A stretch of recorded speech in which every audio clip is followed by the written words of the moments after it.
All right, before we start, go subscribe. Hit that shit, man. What are you doing? Yes, definitely. Press the button. Press it twice. Well, actually, don't press it twice because then you unsubscribe. Press it once or 3 times, Yes, please. sir. But the season started. Premier League, La Liga. I think the Italian season starts next week, but Yeah, they're always behind. The Italians are a little more relaxed, we'll say. it's probably all the spaghettis. But if you are not in tune right now, it's the moment to get your popcorn and everything. The season started, and your mood might depend from 11, 22 players on the field for the rest of 6-9 months. Yeah. And it was a good game this week. We had United and Arsenal, and we had I actually watched the Liverpool Bournemouth. Yeah. I didn't get to watch the rest of the games, so I don't know how it went on. But Manchester United versus Arsenal, especially these are two teams that we're going to talk about. It's good that they had their first game together. Yeah, so. And for the first time in presumably 5 years, Manchester United's actually interesting to talk about. I actually like talking about them now. Wait, what did you think about the game? I thought that one, they obviously look better than they did last season. Yeah, more exciting. And more exciting, and each player has a clearer indication of what they're contributing to the system. And Mbuemo looks really good. And Mbuemo looks crazy, actually. I was very pleased with his performance, and I'm not even a fan of theirs.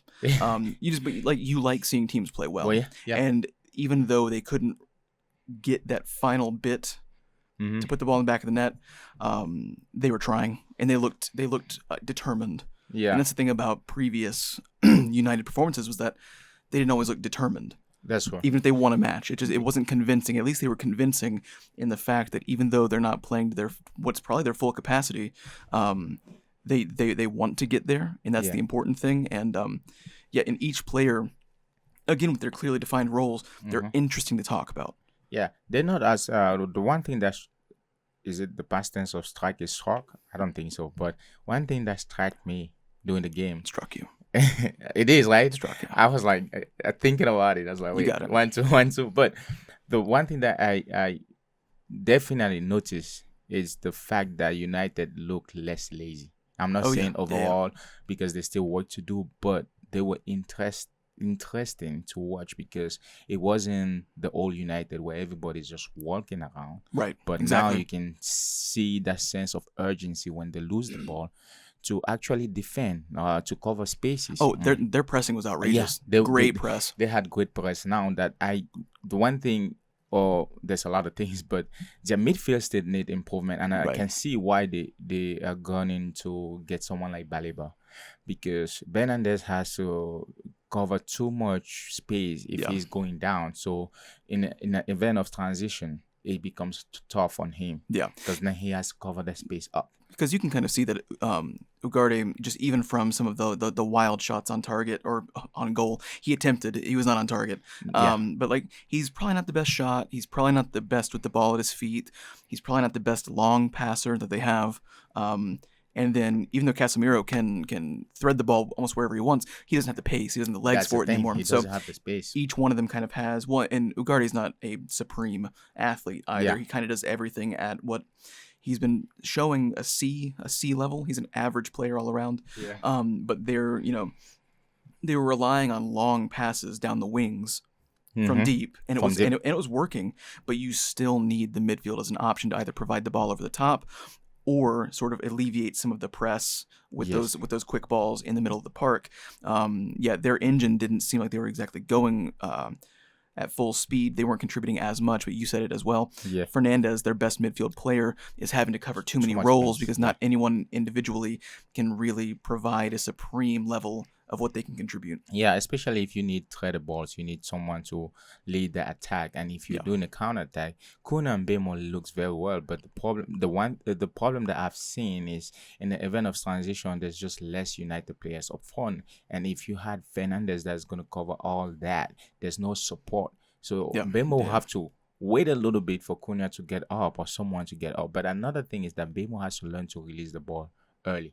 There was too many actions for him holding the ball, and the action passed. Yeah. But I'm also thinking the more the season goes, if they continue like that, the chemistry between him and Connor will get better Right. overall. And they still need more access to the midfield in that area as well. in that Because area. it's not quite Mbeumo's fault that, and I do agree, he needs to let go of it earlier, and he had opportunities to do so. It Yes. wasn't that it was completely without options, but you need someone in the middle of the park to be able to feed that ball back into instead of just how many times was it that the ball is rifled down to Dorgu, who played very well, or down to Mbeumo, and you were sort of waiting for someone to get in the middle of the box. There was nobody in the box, but there's also nobody to feed it back into the midfield to sort of reinstigate a sort of attacking option. What about Bayender? Do you like him better to Onana? Because he looks like he has less errors, but I also felt like he has less confidence. Because the ball, that goal, I don't think it would have been a goal if the goalkeeper was confident to box out the players. Yeah. So it's a little too early to judge. I think that he does look a little bit more capable of providing less errors overall than Onana. Yeah. But also, the back line just played better defensively than what Onana is used to. So while I think that we can both agree that Onana does have a lot of errors. A lot of it was forced from a 3-man back that we're not athletic enough to keep up. I think that the what's his name again? The new guy? No. Bayender, the goalkeeper. I think that he would have probably had more errors than you think. Last year with United, how they were playing tactically. So that's why I was saying it's a little bit of both. I think with the 3-4-3 that Omo is trying to play, I feel like Onana will be best suited just because of how I saw what was going on. They were trying to play from the back. Yeah. Which that would be Onana's strong suit. And before we even go, I guess we'll talk about Donnarumma too, because that's one of the reasons they took him out. But let's pivot a little bit. Arsenal though, I thought Arsenal would dominate the midfield. But Odegaard, he looked a little bit. No, Declan Rice looked a little bit lost. It's just a little bit. Saka too. Saka is not Saka pre-injury. I don't know if there's something mentally that's blocking him. There's sometimes that I didn't even feel Saka in the game, and usually when I watch Arsenal, I'm watching. He's Saka. the guy. Yeah. And it's funny because I think that two things go hand in hand with this. Tactically speaking, and this was happening toward the end of last season as well, they're very quick to press you to turn the ball over, and they're very quick on transition, but they don't feel like they're interested in quick counters. So they'll muscle the ball off of you, and they'll haul ass down to the box, and then they just kind of set up camp. Yeah. And I think that takes away a lot of assets of Saka. I think that takes away a lot of assets of what a true number 9 would do. Because a number 9 is interested in getting in the box as quick as possible. You're either swinging crosses in like it's 1995 and he's just going to head the ball in because he's 6'7" or whatever it is. Or, you're going to lace the ball through the back and like, a Holland, get in behind defenders, one-on-one with the keeper, boom. But they're not really interested in that style of play. And I think that takes away a lot from Saka, and it takes away a lot from a number 9. But also, I think that the way that Odegaard's been out of form, he's the guy that needs to be rushing the ball in right outside the box and feeding that little threaded ball through into Saka, or launching it over the top for a Gyokeres or a Havertz or whoever's going to be that number 9 position. So it's a bit of the tactics and a bit of Odegaard's attacking performance, but you can feel that right when they get to the edge of the box, they take their foot off the gas a little bit.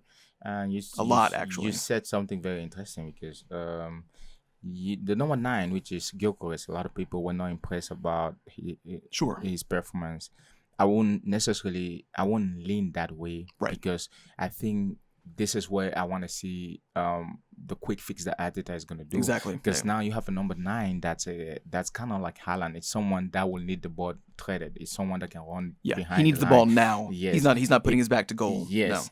And he is not a header. 5% score from the head last season. So he's not that guy. He's not the guy that you would do the crosses now. Even though he's a tall fucker. That's true. So he might have to which learn. Is crazy. and that's a lot of part of Arsenal's game. But I'm thinking this is where the midfield has to be creative for him, because now you can be quick in transition and actually exploit and this if you have transition or you have counter attacks, you can, because you have a good number 9 that can score, that can pull the ball in. So what will be the answer or the quick fix to this game and next game? That's what I'm interested to see.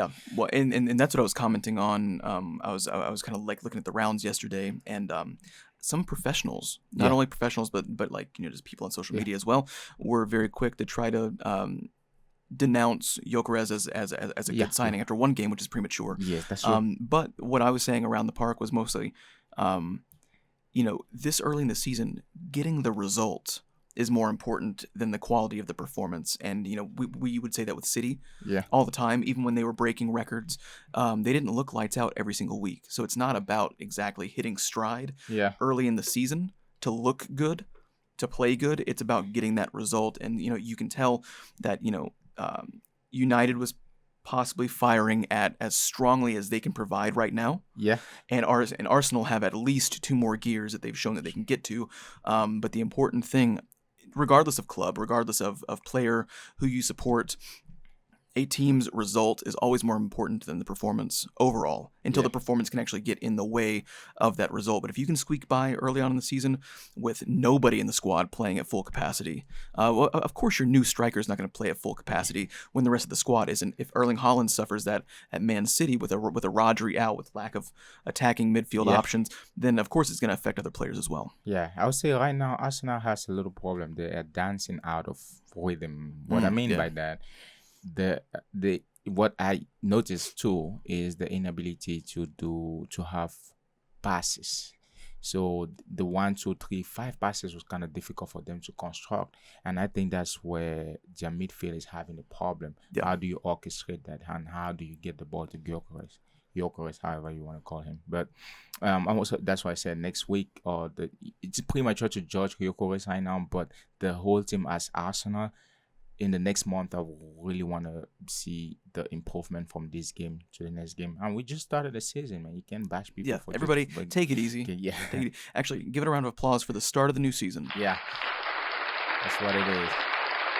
Hey, by the way, go subscribe, turn on the bell notification, and comment. Hit We're here that for you bell, guys. you little bitch.